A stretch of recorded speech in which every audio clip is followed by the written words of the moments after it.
Let me tell y'all a little bit something about privilege, and y'all might find this conversation very intriguing since I'm not going to be talking about the privilege that you think I'm going to be talking about.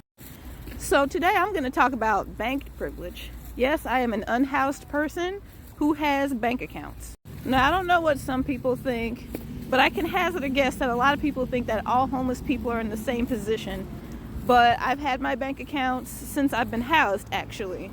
So for those of you who think that homeless people are born into homelessness and they never had a chance to do anything in life before they were homeless, that's fucking weird, and you should definitely stop thinking that. So I just went to vote, and I had to register at a new place because the place that was previously going is no longer a voting place.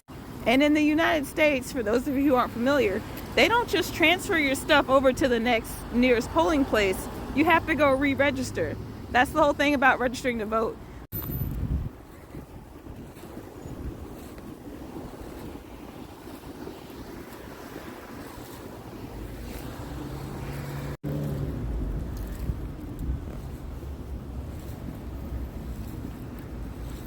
What I used for my proof of address was government assistance paperwork.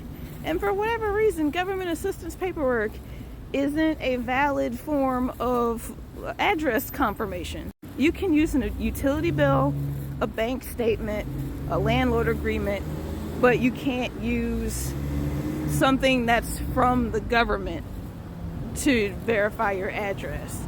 And seriously, I see that as one way of keeping homeless people out of being able to vote. Like, for those unhoused folks who aren't banked, it's like, what do they use since they can't use any government assistance paperwork? Like, one, you need an ID. Like, we're already off to a bad start. And then they want you to follow up after you've gone through the rigmarole of getting an ID.